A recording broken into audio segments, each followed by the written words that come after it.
Police ఆంక్షలు ప్రజానాయకుడు YS Jaganmohan రెడ్డిని అడ్డుకోలేవన్నారు ఎమ్మెల్సీ చంద్రశేఖర్ రెడ్డి. ఈ నెల 31న జగన్ నెల్లూరు పర్యటన సందర్భంగా పోలీసులు తనకు 2 నోటీసులు అందజేశారన్నారు. జగన్ పర్యటనలో ప్రజలు ఎవరూ పాల్గొనకూడదని, హెలిప్యాడ్ వద్ద 10 మందికి మాత్రమే అనుమతి ఇవ్వడంపై ఆయన మండిపడ్డారు. కూటమి ప్రభుత్వం ఎన్ని కుట్రలు పన్నినా జగన్మోహన్ రెడ్డి నెల్లూరు పర్యటన విజయవంతం చేసి తీరతాం అంటున్న ఎమ్మెల్సీ చంద్రశేఖర్ రెడ్డితో మా కరెస్పాండెంట్ లోకేష్ మాట్లాడారు. వైఎస్ఆర్సీపీ అధినేత ప్రతిపక్ష నేత అయినటువంటి మాజీ ముఖ్యమంత్రి జగన్మోహన్ రెడ్డి పైన అడుగడుగున ఆంక్షలు విధిస్తుంది ప్రస్తుత కూటమి ప్రభుత్వం. 31వ తేదీన నెల్లూరు పర్యటన నేపథ్యంలోనే వివిధ ఆంక్షలతో పోలీసులు నోటీసులు అందజేశారు. అసలు ఆ నోటీసుల్లో ఏం పొందుపరిచారు, అదేవిధంగా జగన్మోహన్ రెడ్డి యొక్క పర్యటన వివరాలు ఏ విధంగా ఉన్నాయి, మనతో మాట్లాడడానికి ఎమ్మెల్సీ చంద్రశేఖర్ రెడ్డి గారు. నెల్లూరు జిల్లాలో ఇట్లాంటి కల్చర్ అయితే ఇప్పుడు చూడలే.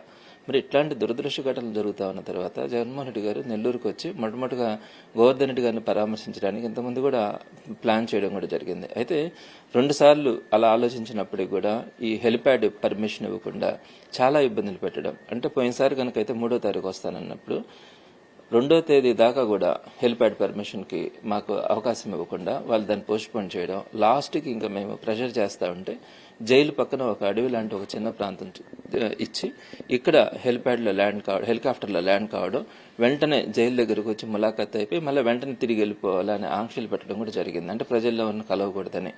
సో అది 24 గంటల్లో ఆ జంగిల్ క్లియరెన్స్ కానీ రోడ్స్ ఫార్మేషన్ కానీ సాధ్యం కాదని చెప్పి ఆ రోజు విరమించుకోవడం కూడా జరిగింది. మరి ఆ తర్వాత జరిగినటువంటి నల్లబడి ప్రసన్న కుమార్ రెడ్డి గారు కానీ అలానే అనిల్ కుమార్ యాదవ్ గారి మీద కానీ ఇట్లాంటి అనేకమైనటువంటి కేసులు కూడా బనాయిస్తా ఉన్నప్పుడు తప్పకుండా ఏదైతే ఇక్కడ జరుగుతా ఉన్నటువంటి విషయాలన్నింటినీ కూడా తెలుసుకుని వారి కుటుంబ సభ్యులను పరామర్శించడంతో పాటు జరుగుతున్న పరిణామాల మీద అటు కూటమి ప్రభుత్వ నాయకులను కానీ అధికారులను కానీ కూడా ఒక గట్టిగా చెప్పాల్సిన అవసరం ఉంటుందన్న ఆలోచనతో రేపు 31వ తారీఖున అంటే గురువారం రోజున జగన్మోహన్ రెడ్డి గారు నెల్లూరుకు రావడానికి షెడ్యూల్ చేసుకోవడం కూడా జరిగింది.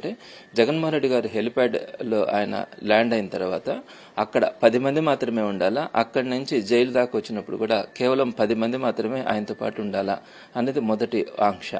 అలానే రెండవది జగన్మోహన్ రెడ్డి గారి పర్యటనలో కేవలం 3 వెహికల్స్ మాత్రమే ఆయనతో పాటు ట్రావెల్ కావాలని చెప్పడం. ఇకపోతే మూడవది నల్లబడి ప్రసన్న కుమార్ రెడ్డి గారి ఇంటి దగ్గర అసలు గ్యాదరింగే ఉండకూడదు, అంటే ఒక్క మనిషి కూడా ఉండకూడదు అని. ఇవి సాధ్యమవుతాయా? ఏదైనా శ్మశానంలో ఉన్నామా లేకుంటే సొసైటీలో ఉన్నామా? అంటే ఒక్కరు కూడా నల్లబడి ప్రసన్న కుమార్ రెడ్డి గారి ఇంటి దగ్గర ఉండకూడదు అనడం. జగన్మోహన్ రెడ్డి గారు అంటే దేశంలోనే ఒక పాపులర్ అయినటువంటి ఒక పొలిటీషియన్ గానీ ఒక మంచి మనసు ఉన్నటువంటి వ్యక్తి వచ్చినప్పుడు జిల్లాకు వచ్చినప్పుడు కేవలం 3 వెహికల్స్ మాత్రమే ఆయనతో పాటు ఉండాలని చెప్పి కోరుకోవడం.